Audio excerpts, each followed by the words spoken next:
டாஸ்மாக் கடையை தாண்டும் போது ஒரு பெண்ணும் தலை குனிந்துதான் போவாங்க. ஏன் தெரியுங்களா?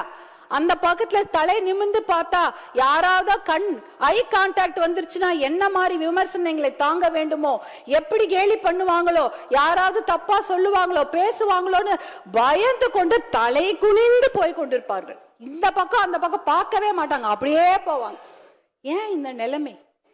ஒரு வீட்டுல இருந்து வெளியில வரத்துக்கே எங்களுக்கு இவ்வளவு நாள் ஆச்சு, திருப்பி எங்களை கொண்டு போய் வீட்டிலே உட்கார வைக்கிற அந்த நிலைமையை கொண்டு வந்தது இந்த போதை பழக்கம் தான், மது பழக்கம் தான். இந்த கற்காலத்துக்கே எங்களை கூட்டிக் கொண்டு போய் விடுவார்களோ என்ற பயம். ஏனென்றால் இன்றைக்கு பெண்கள் பாதுகாப்பு மிகப்பெரிய கேள்விக்குறியாக இருக்கிறது. வெளியில படிக்கிறதுக்கு அனுப்புறதுக்கு பயம், ஹாஸ்டலுக்கு அனுப்புறதுக்கு பயம், வேலைக்கு வெளியூருக்கு அனுப்புறதுக்கு பயம். வேலைக்கு போன பொண்ணு பத்திரமா பேருந்துல இருந்து வீட்டுக்கு வருவாங்களா, இல்ல தொடர்வண்டி நிலையத்துல ஏதாவது நடக்குமா, பத்திரமா இரவு வீடு வந்து சேருவார்களா, இப்படி எதற்கு எடுத்தாலும் பயம் பயம் பயம்தான். ஏன்னா அந்த அளவுக்கு போதை பழக்கம், மது பழக்கம், இதனால் பெண்கள் பாதுகாப்பு மிகப்பெரிய அச்சுறுத்தலுக்கு ஆளாகி இருக்கிறது. இதை தடுப்பதற்காக சிங்கப்பெண் என்ற ஒரு தனி பிரிவை முதலமைச்சர் அவர்கள், மாண்புமிகு முதலமைச்சர் அவர்கள் ஏற்படுத்தி இருப்பதற்கு எங்களுடைய மனமார்ந்த நன்றியை தெரிவித்துக் கொள்கின்றோம்.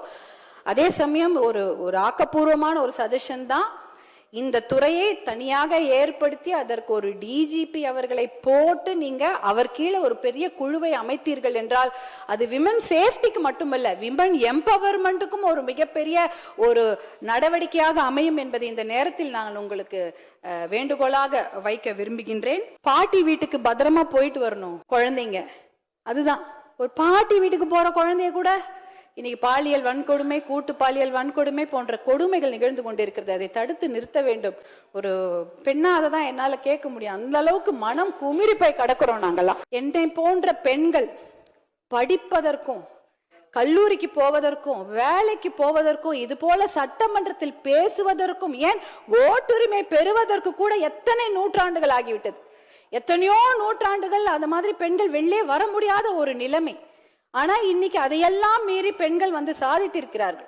படிக்கிறாங்க, கல்லூரிக்கு போறாங்க, வேலைக்கு போறாங்க. இப்படி மாமன்றத்தில் வந்து பேசக்கூடிய அத்தனை விஷயங்களும் நடந்து கொண்டிருக்கிறது.